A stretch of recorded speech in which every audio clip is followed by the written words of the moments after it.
반갑습니다. 몸 건강, 마음 건강의 건강지킴이 개그우먼 김현입니다. 다 같이 출발했는데 우리 둘밖에 안 보여. 뒤에 가던 달팽이가 그 말을 받아 말했다. 걱정 마. 그것들 모두 지구 안에 있을 거야. 김원각 시인은 달팽이의 생각이라는 시에 이렇게 적어놨더라고요. 혹시 오늘 느릿느릿 걷고 있는 사람 보셨어요? 혹시 느릿느릿 걸어서 이동을 하셨나요? 생각해보면 언제부턴가 느릿느릿 걷는 사람을 본 적도 내가 느릿느릿 걸었던 적도 없는 것 같아요. 우린 뭔가에 쫓기기라도 하는 것처럼 바쁘게 빠르게 움직이고 있죠. 당연히 빨리 가는 게 나쁜 거라고 할 수는 없겠지만 느리게 가지 못해서 놓치고 있는 것들도 꽤 많을 것 같은데요. 때로는 달팽이의 시선으로 달팽이의 생각으로 가야 할 때도 있을 거예요. 느리지만 여유 있게 갈 때 세상이 한 뼘 더 느껴지는 거 아닐까요? 몸 건강, 마음 건강 오늘 순서 시작할게요.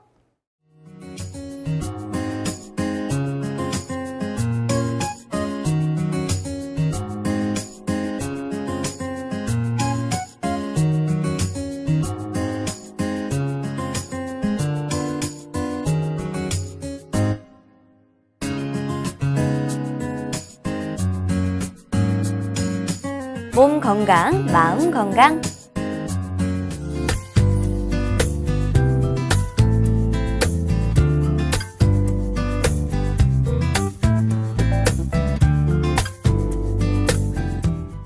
오늘은 몸 건강, 마음 건강에서 처음 만나 뵙게 됐어요. 각도원 원장님 나오셨습니다. 원장님 안녕하세요. 네, 안녕하세요.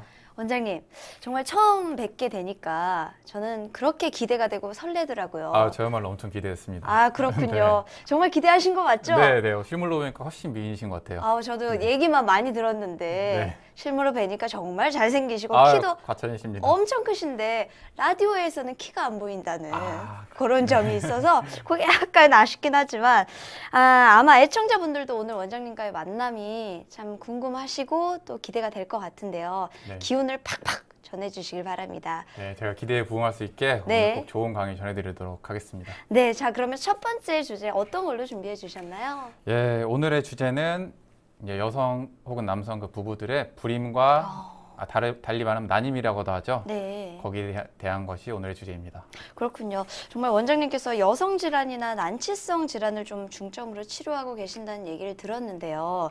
제 주위에서도 불임 때문에 고생하는 분들이 좀 많고, 그리고 저도 여성이니까 그런 부분이 좀, 나도 혹시 그러면 어떡할까 이런 걱정도 되는데 불임 어떤가요? 예, 맞습니다. 요즘 저도 진찰을 하다 보면 네. 아기가 안 생겨서 마음고생하는 분들이 상당히 많으세요. 그런 걸로 인해서 부부 간의 갈등도 생기고 네. 아니면 뭐 가족들 간에도 이런 마음고생들 많이 하시는데 네. 우선 제가 한 가지 좀 여쭤볼게요. 네. 아이가 안 생기는 부부들 네. 왜 아이가 안 생긴다고 생각을 하세요? 글쎄요. 어떤 문제가 있기 때문에 안 생기는 거 아닐까요? 그렇죠. 근데 대부분 보통 사람들은 그런 아이가 안 생기는 원인을 단순하게 내가 배란이 잘 안 된다. 아니면은 수정은 됐는데 착상이 잘 안 된다. 뭐 그럴 수 있죠. 네, 이런 식으로 단순하게 생각하는 분들이 상당히 많으세요. 저도 약간 단순하게 생각을 했던 것 같네요. 네, 그리고 심지어는 의료랑 관련된 분들도 그런 단순한 생각으로 불임 환자들을 대하는 경우들이 종종 있으십니다. 그렇군요. 그러면 어떤 관점으로 불임에 대해서 좀 접근을 해야 될까요? 예, 이제 조금 쉽게 예를 좀 들어볼게요. 네. 이제 우리 어머니의 몸이랑 자궁을 네. 땅으로 비교를 해볼게요. 그리고 수정란을 씨앗으로 비교를 해볼게요. 만약에 땅이 네. 굉장히 비옥하고 그리고 따뜻하고 네. 촉촉하고 네. 이런 그 영양분도 잔뜩 있고 이런 땅에 씨앗을 톡톡톡 뿌렸어요. 그러면은 식물이 무럭무럭 알아서 잘 자라겠죠. 잘 자라겠죠. 그렇죠. 네. 근데 만약에 땅이 쭉쭉 갈라지고 아이고. 그리고 아니면 꽁꽁 얼어붙어 있어요. 아이고. 그런데다 씨앗을 막 갖다 뿌려요. 예. 그럼 그 씨앗이 잘 자랄까요? 못 자랄까요? 안 자라죠. 그렇죠. 잘 못 네. 자라겠죠. 그렇죠. 그리고 그런데다가 억지로 씨앗들을 막 갖다 뿌려가지고 간신히 하나 이렇게 싹을 틔웠다고 해도 네. 못 자랄 것 같은데요. 그죠. 그 나무가 건강한 나무가 되기가 어렵죠. 어렵겠죠. 네. 그래서 이 불임이랑 난임 치료의 핵심은 이 땅을, 그러니까 어머니의 몸과 자궁을 근본적으로 건강하게 해주어서 자연스럽게 임신이 되게 하는 한약 치료를 하는 것이 이 불임난임 치료의 핵심입니다. 그렇군요. 그런데 원장님, 이 난자의 배출 자체가 이루어지지 않는 여성도 있다는 얘기를 들었어요. 그런 경우에는 어떤 해결책이 좀 있을까요? 네, 그 경우도 마찬가지예요. 그러니까 이걸 단순하게 나는 배란이 잘 안 되네, 아니면 생리가 안 되네, 이렇게 봐서는 안 되고, 이 어머니의 몸이 아이를 가질 준비가 안 되었구나, 그러니까 임신할 준비가 안 되었구나, 그런 관점으로 바라봐야 돼요. 그렇군요. 그러면 임신할 준비가 안 됐다. 음. 어떻게 그럼 보호를 해줘야 될 것 같은데 어떤 식으로 보호를 해줘야 좋을까요? 그러니까 임신의 준비가 안 됐다는 말은 쉽게 말하면 이제 보통 이렇게 생각할 거 아니에요. 난 아이가 왜 안 생겨? 왜? 안 생겨라는 그 안 생긴다는 단어에만 집중을 하게 되는데 그렇게만 봐서는 안 돼요. 내 몸이 아이가 생겨도 기르기가 적합하지가 않은 몸 상태구나, 이렇게 생각을 하고 접근을 해야지만 더욱 쉽게 풀립니다. 그렇군요. 그럼 본인의 의지로만 몸이 좋아져야 한다는 그 의지만으로는 좀 어려울 것 같아요. 그래서 태아가 잘 생길 수 있는 몸 자체를 만들어야 할 것 같은데 그렇죠. 네, 어떻게 만들어야 될까요? 근데 물론 본인의 의지도 중요한 역할을 하긴 합니다. 네. 내가 더 건강한 생활을 하고 스트레스를 덜 받고 더 좋은 환경에서 일하고 이러면은 훨씬 더 도움은 되는데 이제 보통 사람들이 그것만으로는 안 되기 때문에 그렇죠. 의료기관을 방문을 하는 거죠. 그렇죠. 그리고 내 그 몸 상태가 그렇게 안 됐다는 거를 또 어떻게 내 몸을 표출을 하냐면은 예. 그런 게 바로 대표적인 것으로 생리가 제대로 안 된다든지 뭐 3달에 한 번 했다가 한 달에 한 번 했다가 이렇게 생리가 된다든지 아니면은 생리통이 엄청 또 심해요. 예를 들어서 생리를 할 때 원래 정상적인 여성들은 이제 다들 잘못 알고 계신 게 생리통은 당연한 거라고 여기시는 분들이 많이 계세요. 근데 절대 그렇지 않아요. 그게 아니고 내가 생리를 하는구나 하고 지나가지만 그게 정상적인 생리입니다. 그렇군요. 그리고 또 다른 예로 이제 생리 전에 막 으스러져 추운 몸살기가 생긴다든지 아니면 지나치게 예민해진다든지 그런 것도 다 그런 요소들이 표출이고 또 생리가 정상적인 분들 중에서도 아이가 안 생기는 분들이 있어요. 그건 왜 그런가요? 그런 분들은 아까 몸 건강, 자궁 건강이라고 말씀을 드렸는데 네. 어머니의 몸 전체를 같이 봐줘야 돼요. 아, 그래 우리 땅이 씨앗을 키우기 위한 데는 거기 땅에 있는 영양분들도 있지만 거기 땅이 얼마나 따뜻한지 그 기후 조건이 어떤지 이런 것들이 영향을 주듯이 우리 어머니의 몸 상태도 자궁만 봐서는 절대로 안 됩니다. 자궁뿐만이 아니고 전반적인 내 몸 상태가 아이를 기르기 적합하지 않은 상태다. 그러면은 아이가 임신이 잘 안 되는 거예요. 그렇군요. 자궁 건강만 볼 것이 아니고 몸 전체를 살펴야 한다. 그렇죠. 이 말씀이신데. 네, 그래서 예를 들어서 어머니의 배가 막 찬 분, 네. 손발이 찬 여성, 아니면은 두통이 너무 잘생긴 여성, 소화가 잘 안 되는 여성, 지나치게 과민한 여성. 예. 한의학에서, 뭐 의학에서 마찬가지지만 그런 과민한 것도 남들보다 지나치다 그러면은 정상적인 상태로 보진 않거든요. 그렇죠. 그런 분들은 또 마음을 편하게 하는 처방을 받아서 복용을 해야 되고 그냥 각각의 상태에 따라 불임치료법이 달라지게 됩니다. 그렇군요. 아, 여기서 또 짚고 넘어가야 할 게 네. 남성의 부분도 가장 좀 중요하잖아요. 그렇죠. 네, 이 부분에 대해서도 좀 얘기해 주시면 좋을 것 같아요. 지금 이제 핵심적인 거를 짚으셨는데 네. 불임을 핵심이군요. 그렇죠. 예. 불임을 우리 사회에서는 이제 과거부터 그렇지만 지나치게 여성 탓으로만 돌리는 경향이 많이 있어요. 예. 근데 절대 그렇지가 않아요. 불임 치료는 반드시 남성을 함께 봐야 되고 아, 부부가 함께 가야 되는군요. 그렇죠. 예. 그래서 특히나 여성이 건강한데도 아이가 안 생긴다. 그럴 때는 더욱 핵심적이지만 항상 요인을 함께 가지고 있어요. 그래서 반드시 남성분도 함께 진단을 받고 치료를 받아야 됩니다. 그렇군요. 그런데 원장님 좀 궁금한 것이 흔히들 뭐 인공수정이나 뭐 시험관 아기 시술 같은 경우를 하면 아무래도 유도배란 같은 걸로 인해서 몸이 많이 힘들어진다고 하더라고요. 네, 그런 얘기를 많이 하시죠. 혹시 한방적으로 치료를 하는데도 이렇게 몸이 많이 힘들어지나요? 제가 이제 쉽게 좀 말씀을 드려볼게요. 예. 일단 한방 치료는 아까 말씀드린 것처럼 몸이 건강해져서 자연스럽게 임신이 되게끔 해주는 치료예요. 그렇죠. 그리고 한방 치료의 목표는 뭐냐면 임신뿐만이 아니고 그렇게 해서 임신된 아이가 건강하게 하는 것까지를 최종 목표로 해요. 근데 만약에 어머니의 몸이 안 좋아요. 네. 아니면 치료를 받으면서 점점 건강이 나빠져요. 그렇게 해서 간신히 애가 한 명 임신이 됐다고 해서 그 애가 건강하게 잘 자랄까요? 그거는 그렇진 않겠죠. 좀 미지수죠. 네. 예. 그렇게 해서 임신된다고 해도 건강한 아기가 자라기가 쉽지 않습니다. 그래서 한방치료는 치료 과정 중에 반드시 어머니의 몸이 좋아지는 것을 관찰해야 돼요. 그래서 치료를 받다 보면은 생리가 안 좋던 분들은 생리도 규칙적으로 변하고, 네. 그리고 다른 데 불편한 점, 뭐 소화가 안 된다든지 아니면 몸 여기저기가 쑤신다든지 이런 분들도 그런 증상이 같이 좋아져요. 그러니까 일석이조의 치료죠. 그러네요. 그렇죠. 그렇군요. 아기만 생기면 되겠지? 라는 그런 단순한 생각이었던 것 같고 그 생각을 좀 고쳐야겠구나라는 생각도 들고요. 맞습니다. 네, 혹시 아이가 생기는데 자꾸만 유산을 하는 경우도 있어요. 네. 이런 경우는 왜 그런 건가요? 예, 그런 경우도 마찬가지로 같은 원리예요. 이제 내 몸 상태가 아이를 기르기 적합한 상태인가 보다 하고 일단 임신은 됐는데 네. 사실은 그게 아니었던 거죠. 그래서 그런 어머니들은 유산 당시에 내 몸이 나빴다를 생각해서는 안 돼요. 그 전에 나빴던 건가요? 그렇죠. 유산 때 내가 뭔가 몸조리를 잘못해서 아이가 떨어졌다, 절대 이렇게 생각하시면 안 되고 그 전에 내 몸이 이미 아이를 기르기 적합하지 않은 몸 상태였다는 거를 말해주는 겁니다. 그래서 그렇군요. 마찬가지 원리로 사전에 미리 아이를 갖기 전부터 네. 몸을 만들어줘야 돼요. 그게 한 어느 정도인가요? 사전에 한 몇 개월 정도 전부터 그렇게 몸을 만들어줘야 되는 건가요? 기간은 여성의 건강이나 상태에 따라서 다른데 만약에 미리 유산을 한 경험이 있는 분들 같은 경우에는 반드시 유산 직후부터 치료를 바로 시작하셔야 돼요. 그렇군요. 왜냐면은 유산은 정상적으로 아이를 출산한 거는 이제 자연적인 내 몸의 생리지만 네. 유산은 그렇지가 않단 말이에요. 그래서 의사에서도 반드시 유산을 한 여성은 정상적으로 분만한 아이들보다 10배는 더 신경 써서 조리를 해줘야 된다. 이렇게 얘기를 하고 있어요. 그렇군요. 그럼 혹시 그렇게 해서 임신이 된 사례도 있을까요? 네, 그 29살의 한 여성이 있어요. 네. 그 여성 같은 경우도 이제 조기 유산을 2번이나 아이고. 했던 네. 케이스인데요. 거기다가 이제 추가로 난소 한쪽에 이제 기형종이라는 어머나. 그런 질환까지 갖고 있어서 다른 여성들보다 훨씬 더 어려운 상황이었어요. 네. 이 여성은 2번째 유산을 하고부터 아유. 이제 저희 한의원에서 치료를 받기 시작했는데 네네.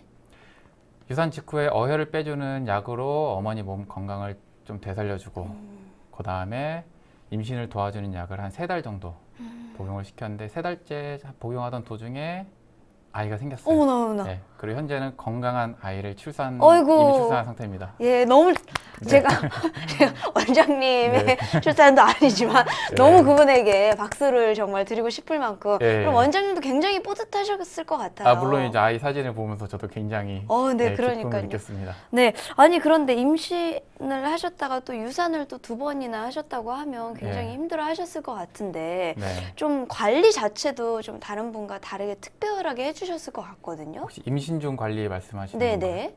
이분이 유산을 하시고 나서 네. 좀 관리를 보호해주는 거를 약을 쓰시고 뭐 침을 하셨겠지만 네. 좀 다른 분과는 또 다른 일일 것 같아요. 왜냐면 난소의 기형종이라는 것도 있었고 그렇기 때문에 좀 특별히 신경을 써서 좀 처방을 해주신 것들이 있을까요? 근데 특별하다기보다는 이제 당연히 더 신경을 써야 되는 분이었어요. 왜냐면은 이제 몸 상태가 아니 또 이미 유산을 했던 분들은 그러니까요. 어떤 분이든 간에 신경을 더 써야 됩니다. 네. 하지만 특별한 것이라기보다는 이제 원칙대로 치료를 하는 거죠. 그럴 때는. 그렇군요. 네. 그게 어떻게 보면 가장 네. 적합한 치료인 것 같기도 하고요. 네. 그래서 그 원칙이라는 건 뭐냐면은 네. 이제 다들 뭐 요즘 인터넷 많이 접하니까 네. 얘기 들으셨겠지만 임신 중 약 쓰는 건 상당히 조심해야 된다. 그래서 그렇게- 한약 드시는 것도 걱정을 많이 하시죠. 그렇죠. 그런 네. 얘기를 많이 들으셨죠. 네. 예, 맞습니다. 근데 그 얘기대로 이제 임신은 크게 두 시기로 나뉘게 되는데 초반에 약 쓰는 걸 조심해야 되는 시기, 그리고 후반기에 반드시 약을 쓰는 게 도움이 되는 시기 이렇게 나뉘어요. 초반에는 특별한 증상이 없으면 굳이 약을 쓰지 않는 것을 추천을 해요. 그렇군요. 근데 만약에 여성분이 입덧이 있거나 아니면 몸이 자꾸 붓는다거나 네. 그런 특이한 증상 아니면 뭐 하혈을 한다든지 네. 그런 증상들이 생길 때는 그때는 반드시 약을 써줘야 돼요. 그게 어머니의 몸과 아이의 몸이 훨씬 좋으세요. 근데 그게 아니라면은 일단 초반에는 일정 기간은 지켜보는 시기가 있는 것이 어머니 몸에 좋다. 그리고 두 번째, 이제 임신 한 6개월 차 정도에 접어들면 네. 이제 제가 일전에 논문으로도 썼던 내용인데 어머니의 몸에 이상이 없다 하더라도 약을 복용을 시키는 게 어머니와 아이의 건강에 좋아요. 그렇군요. 괜찮군요. 네.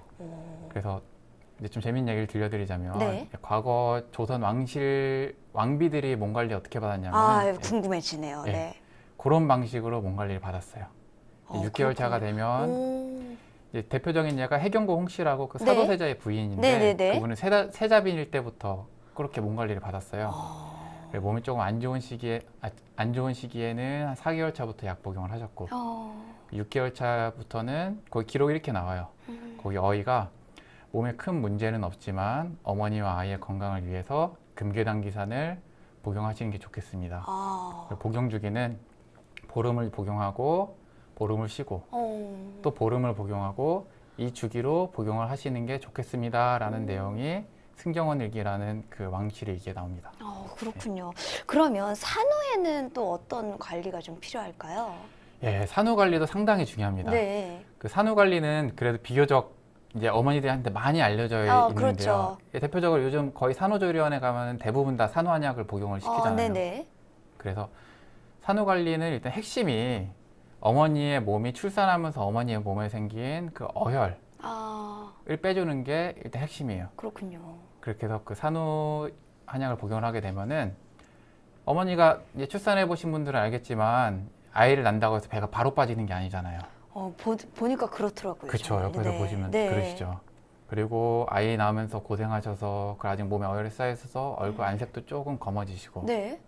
그리고 몸도 여기저기 좀 쑤시거나 열이 올랐다 내렸다 하거나 그런 증상들이 생기죠.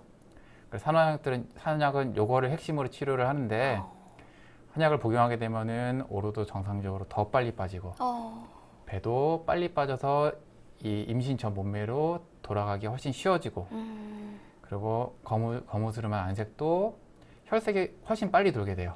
그렇군요. 그리고 그 어머니들이 흔히들 착각하시는 게 하나가 있어요. 뭐죠? 그게 뭐냐면은 그 손목이 아프다고 한의원에 침을 맞으러 오시는데 네. 아기를 많이 안아서 손목이 아프다고 항상 이렇게 얘기를 하세요. 예. 저도 예. 제 지인이 한의원에 가서 침을 맞았다고 네. 그 얘기를 제가 들었거든요. 네. 그게 아닌가요? 예, 물론 아기를 안아서 그런 영향도 있지만 이제 아기는 부가적인 영향을 주는 거고 이상하게 친구들이 안고 이모가 안고 아빠가 안고 이러면 안 아파요, 손목이. 네. 근데 어머니가 손목이 아픈 이유는 산후에 많이 고생을 하고 그리고 몸 안에 아직 어혈이 남고 혈액순환이 제대로 안 되기 때문에 똑같이 아기를 안더라도 손목이 더 아프고 시큰거리는 거예요. 얼마 전에 온 어떤 환자분 같은 경우는 이제 손가락이 아프다고 표현을 하셨는데 네. 예, 그것도 마찬가지 원리예요. 아기 때문이 그런 게 아니고 내 몸 건강에 지금 좋지가 않구나. 이렇게 생각을 하시면 됩니다. 그렇군요. 그럼 꼭 뭐 출산에 관련해서가 아니라 자궁 문제와 또 관련된 다른 사례도 좀 있을까요? 네, 아무래도 이제 제가 여성 질환 환자분들이 많이 오시다 보니까 네. 그 여기저기서 좀 오랫동안 질환이 진행됐던 분들이 많이들 오시는데 네. 이제 저한테 고맙다고 감사 편지를 써주셔서 어머나. 기억나는 환자분이 예. 한 분 계세요. 네네. 네, 그분 같은 경우는 호르몬제 없이는 호르몬제를 안 쓰고는 10년 동안 자기 힘으로 생리를 한 번도 안 해보신 거예요. 어머. 생리가 너무 안 나오니까 중간중간에 호르몬제를 이렇게 꼭 써줘야만 나오고 자기가 근데 호르몬제 먹다 보니까 본인 말로는 약 때문에 그런지 몸이 자꾸 불고 이제 몸무게 20kg 이렇게 쪘대요. 그리고 뭐 피부도 안 좋았다 말씀을 하시는데 네네. 어떤 게 원인인지 모르겠지만 그런 걸로 인해서 그런지 굉장히 호르몬제에 대한 부담을 많이 갖고 계시던 분이었어요. 그렇겠네요. 하지만 또 안 드시면 또 안 나온다는 생각 때문에 더 불안하셨겠네요. 그렇죠. 그랬다가 또 끊으면은 또 3달이고 4달이고 계속 안 나오는 거예요. 어머나. 그래 내원을 하셨는데 네. 그분 같은 경우는 그 한약을 미처 한제도 다 복용을 하시기 전에 호르몬제 이미 끊은 상태였고 네. 생리가 나오기 시작을 하셨어요. 그러니까 저 오. 같은 경우도 치료가 굉장히 빨리 그러네요. 진행돼서 좀 놀란 케이스였고 네네. 예, 보통 10년이면 더 걸리거든요. 기간 그렇군요. 되는 분들이 많아서 더 네. 걸리는데 환자분도 좀 놀라면서 너무 고맙다고 이렇게 얘기를 하셨던 그래서 마무리 약까지 조금 더 복용을 하셨는데 그랬던 사례가 있어서 저는 굉장히 보람을 느꼈습니다. 그렇군요. 그때도 근본적인 치료를 딱 잡고 해주신 거였죠? 예, 물론이죠. 그렇군요. 사실 저도 뭐 근본적으로 치료를 한다. 치료라고 했을 때는 좀 기간이 오래 걸리지 않을까 생각을 했는데 네. 꼭 그렇지는 않겠네요. 근본 치료라고 하면은 보통 기간이 오래 걸린다고 생각을 해요. 네, 그렇죠. 근데 거기서 오래 걸린다는 건 뭐냐면은 당장 눈 가림을 하는 치료에 비해서 오래 걸린다는 거예요. 그러니까 당장 뭐를 해서 급하게 잠깐 뭐를 한다. 그런 방식의 치료에 비해서 오래 걸린다는 거지. 네. 이걸 이제 완치라는 개념으로 접근을 하면 근본 치료를 받아야만 빨라요. 그렇죠. 그렇지 않고 근본 치료를 받지 않으면은 증상이 좀 좋아지는 듯 하다가도 다시 올라오는 경우도 있고, 그리고 이게 좋아져도 다른 게 또 나빠져요. 그렇게 해서 몸이 또 그게 또 다시 거꾸로 악영향을 줘요. 네. 그렇기 때문에 근본적으로 몸 전반적으로 내 몸의 상태를 정확히 파악을 치료해야지만 속도가 빠릅니다. 그리고 속도가 대부분들 이렇게 생각을 하세요. 네. 예를 들어서 내가 아이가 뭐 3년, 네. 뭐 4년 동안 아기가 안 생겼어요. 그런 분들한테 만약에 아기가 3달이나 뭐 4달 이렇게 치료를 받고 아이가 생긴다. 네.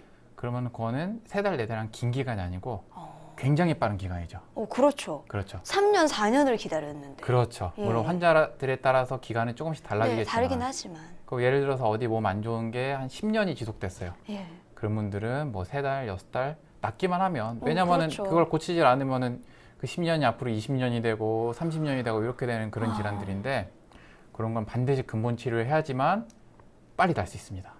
그렇군요. 원장님이 말씀을 해주신 것처럼 근본적인 치료가 얼마나 중요한지 다시 생각해 보게 됩니다. 불임이나 난임으로 고생하는 분들이 점점 늘고 있다는 기사를 봤는데, 그런 분들이 한의학적인 치료를 통해서 근본적인 문제를 좀 개선을 하고 건강하게 아이를 출산할 수 있었으면 참 좋겠습니다. 오늘 원장님의 강의가 불임과 난임으로 고생하는 분들에게 정말 많은 도움이 됐을 것 같아요. 원장님, 오늘도 좋은 말씀 감사합니다. 네, 저도 감사드리고 함께해서 영광이었습니다. 네, 저도요. 미니 강의, 오늘은 곽도원 원장님께서 불임과 난임에 대해 자세히 강의해 주셨습니다.